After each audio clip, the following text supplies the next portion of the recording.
Hey guys, it's Camus, Chess Beauty 21, and at the end of Chess Beauty 20, we left you dangling with this position from Zemliansky, 1965, and the stipulation is white to play and draw. And as you can see, on the face of it, that's not such an easy task. White has two bishops for queen, which is not really adequate, but these are situation specific, so in this specific situation, white can draw. And the first move is probably fairly obvious. We have bishop to g6 check.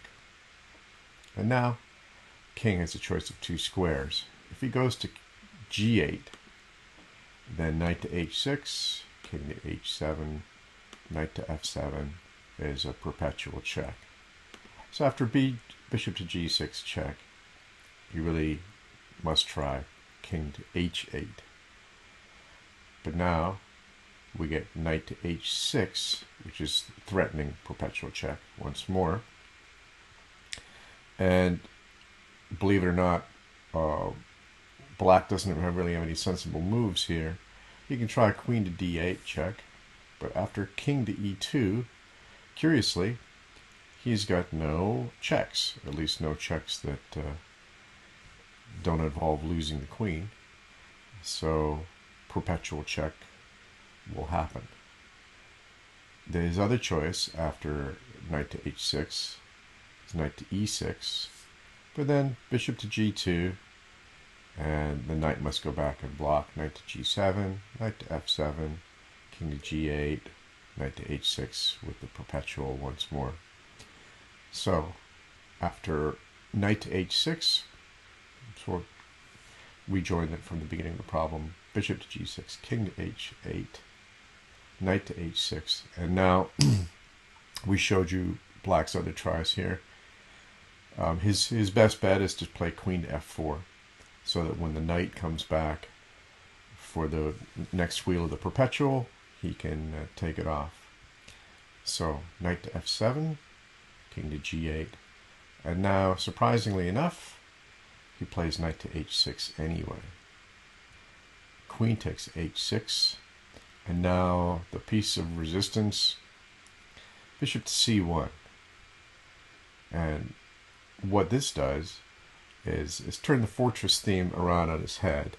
As you know, in practical play, fortresses are quite common.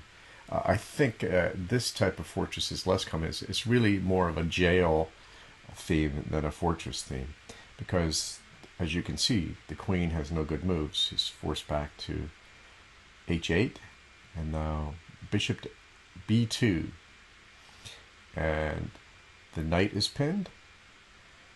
The king has no moves if he tries king to f8, bishop to a3 check, king to g8, bishop to b2, and we're back where we started.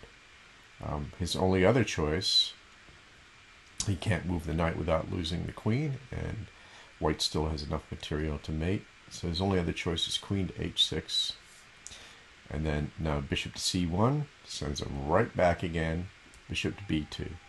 Black is 100% incarcerated. I really found this idea quite delightful. It'd be very cool to pull this off in a game. Anyway, that's it, and now we turn to the Steve Farmer Memorial segment, because as you know, Steve informed me that he was of the opinion he wasn't dead, so we had to stop calling it the Steve Farmer Memorial segment, but in memory of that segment, it's now called the Steve Farmer Memorial segment, where we look at the next position in our series. And here we go. That's not it. This is it. Okay, this is white to play and draw. And have a go at it, and we'll see you on the next Chess Beauty. Thanks for watching.